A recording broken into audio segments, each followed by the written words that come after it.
Hello Year 10. This is your tutorial to show you how to make your Lasercut clock. Now, I'm going to try and go through this as quickly as possible, but I'm going to try and be as helpful as possible. So pay attention and we'll try and get through this quickly.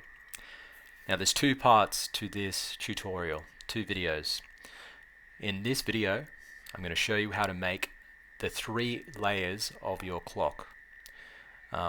You want to use those 3 layers to create the illusion of form, to create the illusion of shape, to match an antique clock style. Now, to do that, you need 2 things. First thing you need is Illustrator. Hopefully you've all got that installed. The second thing you need is a sheet of paper with a design drawn on the sheet of paper. Alright, this is a scan of an A4 page with my designs on there. I am making a symmetrical design, so I folded my sheet of paper in half and only drew one side, and we're going to mirror it so that we have that symmetrical design. A lot of clocks are symmetrical, so I think trying and copy that style is a good idea. Alright, another thing to be aware of is proportions. So if you, on your sheet of paper, if you draw a circle that represents the turning circle of your clock hands on an A4 sheet of paper, that turning circle has to be 11 centimeters across. If it's bigger or smaller, when you place it into the page in Illustrator, it will be out of whack. So you might not be able to fit your clock onto the size of material you're cutting out of if your turning circle is bigger than 11 centimeters on the sheet of paper. Turning circle for the clock hands. Alrighty, hopefully that makes sense. So you've got your drawing. You've drawn it in 3 different colors to represent your 3 different layers. If you like, you can do it in lead pencil, pen, either way. But that's what we need to begin with. Okay, we've got our scan, we're good to go.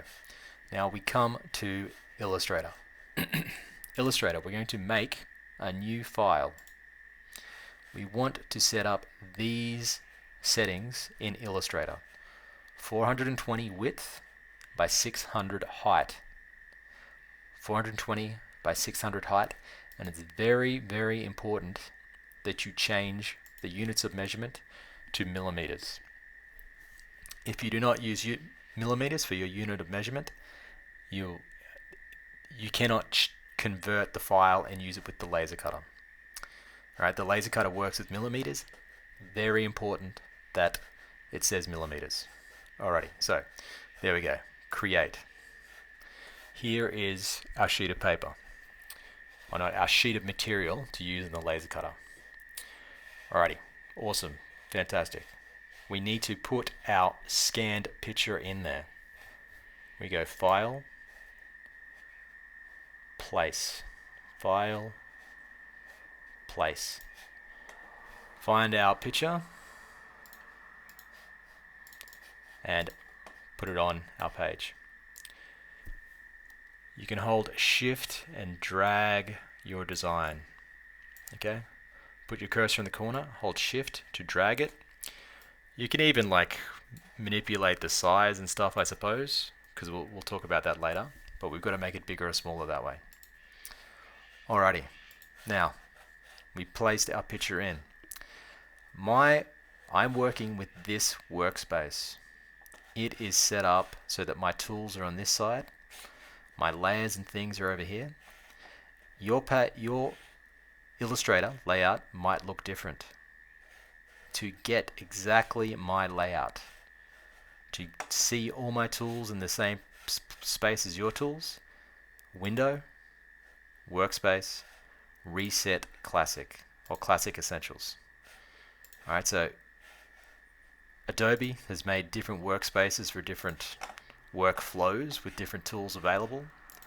I find that Windows Essentials Classic has the easiest layout of tools and whatnot. Alright, our picture's in there. Awesome. now we have our layers. Layers are going to be something that's really important. We want to make we are going to eventually make 3 layers, which will export to the laser cutter. The laser cutter will cut those layers out and engrave them depending on what we want to see. Alrighty, cool. So what I'm going to do with my layer 1, I might double tap the word layer 1 and enter scan, just because I find it's useful that way. You have a little eye symbol and a little lock. Let's lock layer 1 so it's not going to be interfered with. And then we can click this button to make a new layer. Alrighty, now we need to make sure that this is the correct size. We're going to do that by using our circle, the circle we drew on the sheet of paper, as a reference for how big our clock's actually going to be. So if we remember, on the sheet of paper, the circle should have been 11 centimeters across.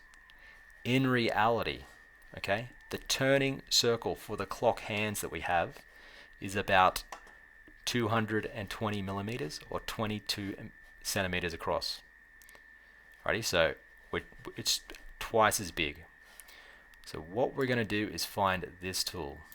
Alrighty, the ellipse tool. Rectangle, blah blah blah, ellipse. And we're going to press shift on our keyboard. When we press shift and tab, you've got the option to enter a size. Alrighty, awesome. We're going to enter a size, and there's our clock face. So you might notice that it's just a little bit bigger than the one that we've placed in there. So we have to fix that. And another thing is that when we move it around, it has blocked what's underneath. Alrighty, so I'll do that again. Find the ellipse, click on the ellipse tool, hold shift on your keyboard and press tab. You can then enter 220 millimeters. That is how big our circle should be. If your design behind the page, if your scan is being hidden, it is because you have your fill color turned on. Right? Illustrator draws with a stroke or an outline and a fill color. Fill color is just the shape, the color that's added inside your stroke. We don't want to see our stroke because it's our fill color because it's getting in the way. So we'll just make sure we click on the top square so that it's on the top there, and click. We've got to actually select our circle and then turn that off. Okay, cool, right? Awesome. We can now see what's behind. One last thing we're going to do before we go to the next step is we're going to find our ellipse tool again, and we're going to press shift again, and we're going to enter 6 and 6. Alrighty, so we do that. We make 2 circles. One that's 220 across and one that's 6 millimeters across. That is because we're going to line these 2 circles up. And you might notice when I drag my cursor over the 2 of them, all of a sudden up here, it might be up here or it might be down here. When I drag my cursor over them, these tools appear. These are my align tools. So if I click horizontal align and vertical align, those 2 circles become concentric, and I'm going to press object group so they become one thing. So that when I click on either of them, both are selected. So it's very important we do that.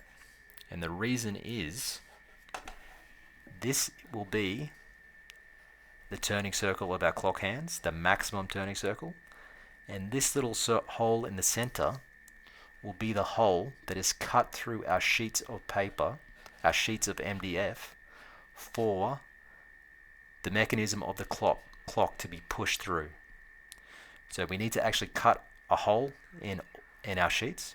It needs to be 6 millimeters wide. That's what that is. Alrighty. Now, we're going a little slow, but that's okay, because we're quickly going to catch up some steam. Okay.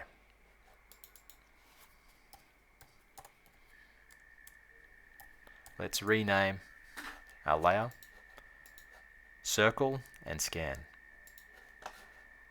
Now, I want to just gently resize my layer below so that it's approximately as big as the circle there.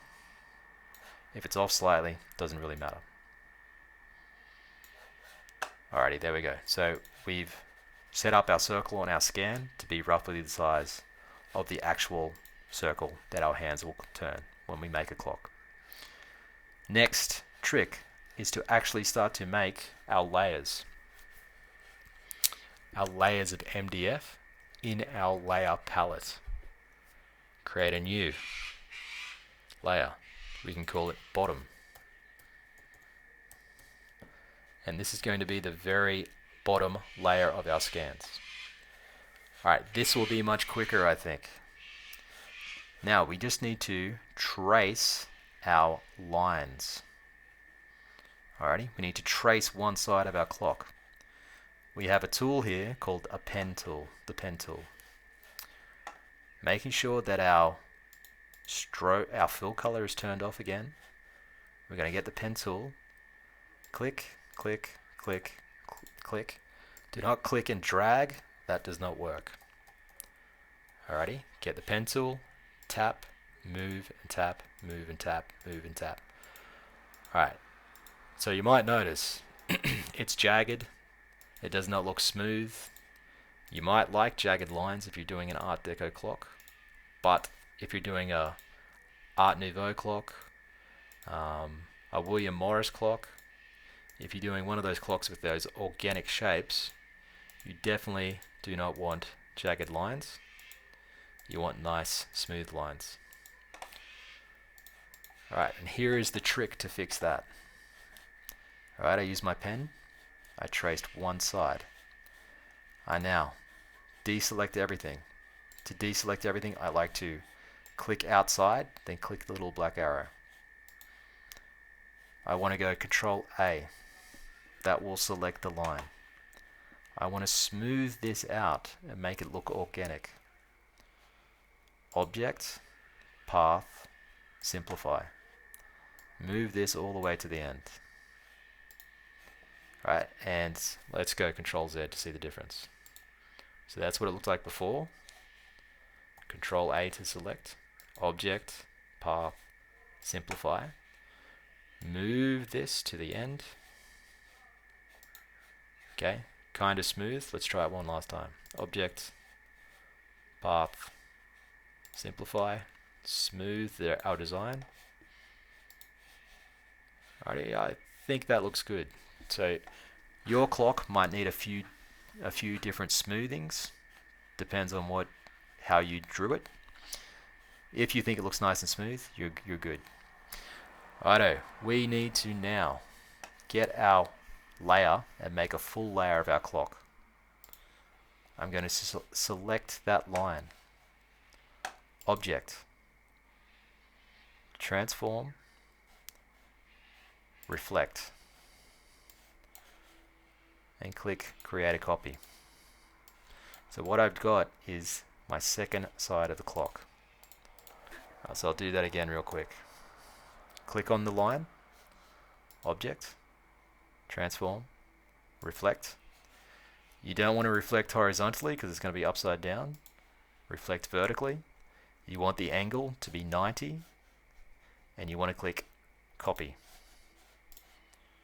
Alrighty, and then you got your other side of your clock. One small problem are these gaps at the top and bottom. So you're going to carefully move the clock so that they're as close as they can be. And you can even do this, drag over both and use the align tool to make sure they're perfectly aligned.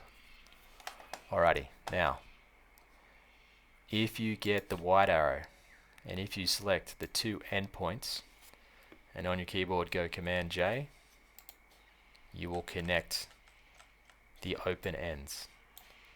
White arrow, select the two open enders, these things are called anchor points, these white dots. Select the two anchor points, press Command J, and they will become one. It will not work if you have tons of anchor points selected. You can only use two, but there you go. Alrighty, so let's turn off our scan and have a look. There's our first half of our clock. Alright, very good, right? We've got our first layer. We can see how big the hands are. All good. Alright, here is a file I prepared earlier. Alright, I have my scan and I have my next layer. Alright, on this layer, this is what this layer looks like based on my scan. Very complicated, a lot more complicated than my previous layer, which was just one line. This has tons of details. We need to go through and tidy this up so that we don't have lots of overlapping lines. If we have lots of overlapping lines like this, the laser cutter will cut all of them and you'll have a big jagged mess. Alright, so to do that, you're going to find there's an eraser tool, and underneath the eraser tool there's scissors. You're going to click, oops, I got to unlock this layer. Click on the parts of the path that are overlapping. Right, and then paying attention to what you've got, you use the white arrow and you delete the bits that are overlapping. So I don't need this bit of the line. Whoops, let me try that again. Maybe I clicked the wrong line. Alright, so I've got that bit, delete. I don't need this. Click on it. While you're going along, you can go select your two endpoints, Command J. Okay. I don't need this part of the line anymore. So I click on it with the white arrow and press Command X twice. I don't need from there to there. Command X. Control J. I don't need this part. Go through and select. Command J. You've got a weird overlap here. Right, and I probably should have said earlier that I did exactly the same. I used the exact same tool to trace my pink layer. I used the pen tool and I just went tap, tap, tap, tap, tap all the way around. I zoomed in a little bit to get a little more detail with the magnifying glass. I zoomed in, tap, tap, tap with the pen tool, just trace the shape. I did it multiple times. I didn't try to start here and do one line. I did multiple strokes. And then I used Object Path Smooth. Alrighty, go through, get rid of this, get rid of that, click in, oops,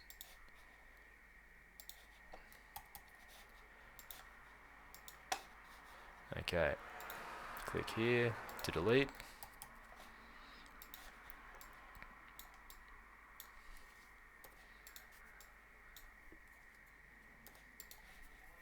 Alrighty, so that's how you tidy up lots of messy lines. Scissor tool, click the parts of the lines that are overlapping or messy, and then press Command X.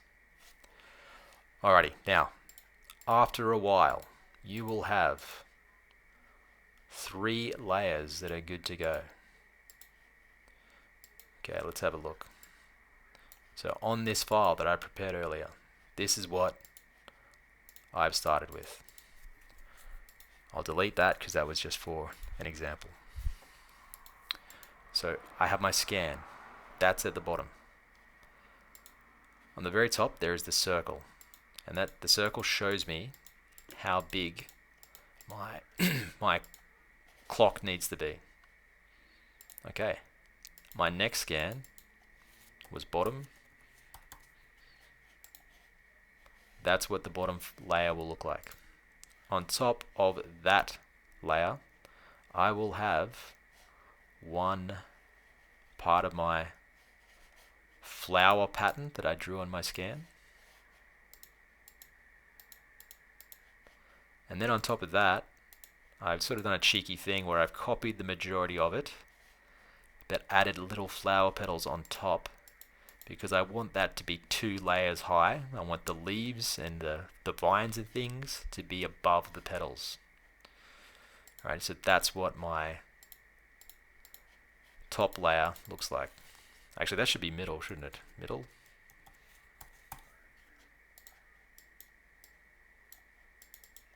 Top. Alright. Last thing I'll do is, probably should have thought of this earlier. I have to mirror again. Object, transform, reflect, copy. I'll move that over here.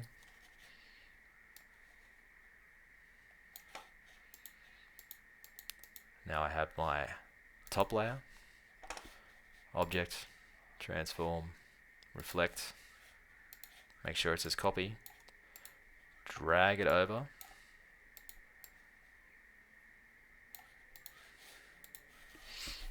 okay, so I've got my clock laid out correctly.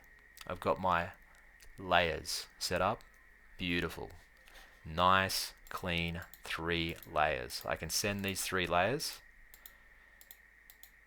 Whoops, what have I done? Anyway, I can send these 3 layers off to the laser cutter and I'm good. I have perfect files that I can send off. We have our shapes complete. Now, in the next video, I'm going to show you the process I use to add all my little intricate engravings and details and things to these layers before they're actually laser cut. Alrighty, so we'll talk about that in the next video. It should be, I reckon, about half as long as this because the process is a little quicker.